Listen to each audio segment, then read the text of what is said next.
Let's start off with Bama first, man. Let's start Okay. off with Bama first, man. All Okay. right. Let's kick it off then. All right. Alabama will play the Tennessee Volunteers. The Tennessee Volunteers have been a one of the nation's surprises. Maybe not so much of a surprise because they kind of had some expectations, but they have played great defense. They have been able to control a lot of games with their ground attack. Nico, their highly touted freshman, has not quite been the savant as a passer that many people thought he would be coming in. They've been much more of a balanced team, more so leaning towards their ground game. He's still a young quarterback as well, trying to figure it out. I gotta ask. I mean, do we think the Crimson Tide, especially on the road in Neyland Stadium, can they get it done? I don't know, man. I don't know. I can't really, because to me, I've always said this ever since the Georgia game, probably before the Georgia game, but I kind of solidified it now. Bama is low key probably the team you don't bet against this year for me. You know what I'm saying? That's just my perspective. You know what I'm saying? Because like I said, Miro, man, that dude is special. And then Ryan Williams, the connection that they have together on offense, that is something that no one has been able to stop all season at all yet. So I mean, that's one thing you really have to kind of the secondary of Tennessee really has to figure out.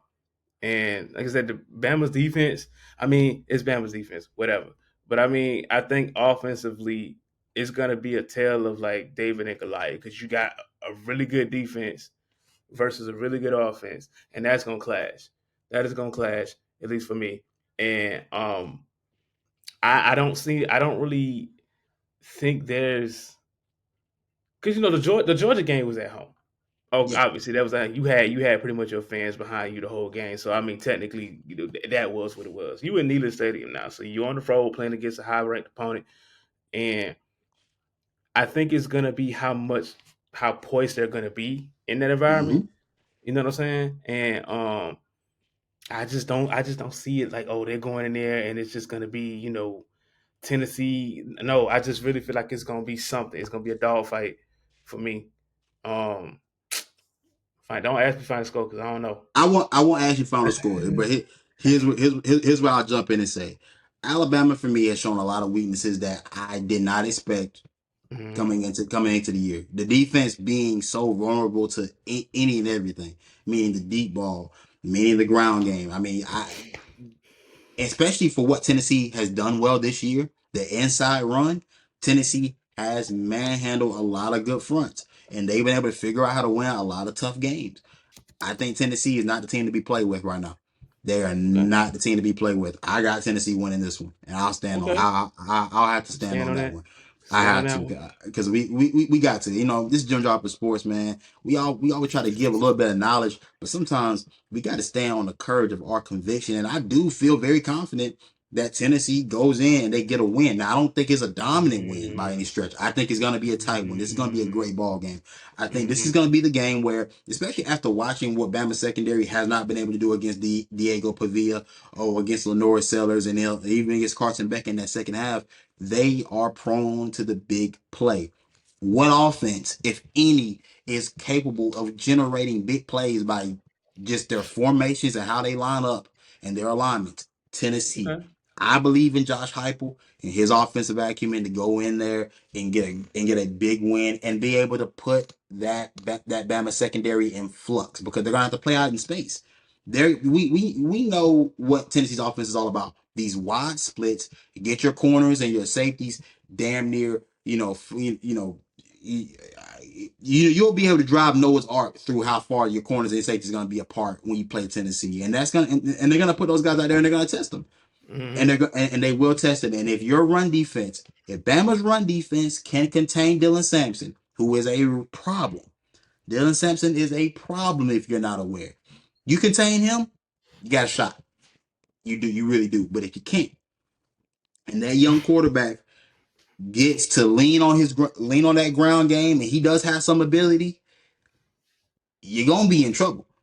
Mm-hmm. You will very much be in trouble. You've played Mm-hmm. three quarterbacks that are very similar in terms of that they'll create with their legs, and they have big time arm, and they have big time arm talent, and they're able to create vertically down the field. We'll see a lot about Bama's defense if they want to prove themselves. This is a great game to prove that that you are much better than what you've shown to this point. Yeah, I don't think they're a good unit, but you got a chance to go have a great game against a good team.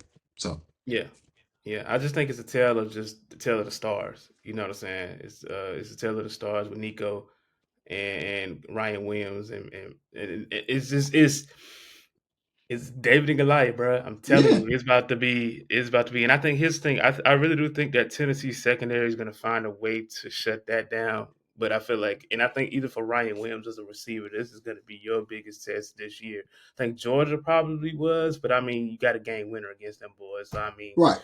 that But now, ain't how do you follow up? Because see, yeah. if we How do talk you about how follow he's up? followed up, he hasn't followed up great. He didn't follow up great Mhm, against Vandy. Didn't have an impact against South Carolina.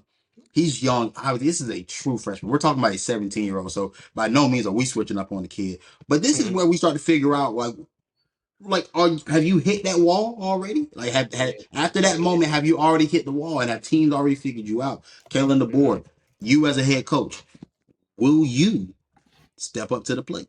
Because people are mhm, questioning you. I'm not there yet with you, but I gotta be kind of looking at your little side out like, hey dog, you mhm, you had a bad loss against Vandy, snuck one against South Carolina. You're playing Tennessee. Tennessee is clearly better than those last two teams that you just played. mhm. Way And you're better. on the road. And you on the road Go in Neyland. sh- Good old show me something. Knoxville and Neyland. Show me something, man. And I think, like I said, Jalen Murrow has become a better playmaker this year than he's done last year. So I mean, that's something that you really don't have to worry about, at least for me. But um, Hmm. his X factor is Ryan Williams. It's the 17-year-old. His bailout is the 17-year-old, and that's something that everyone has like noticed this year. Hmm. And um,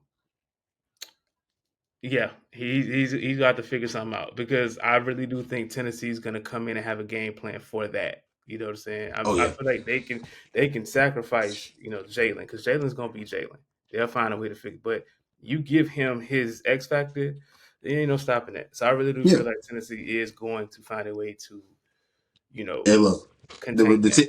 the Tennessee fan. It's crazy. Out of all the fan bases to kind of show love to, is Tennessee's probably shown the most love to is outside of our own. I've watched y'all a lot this year.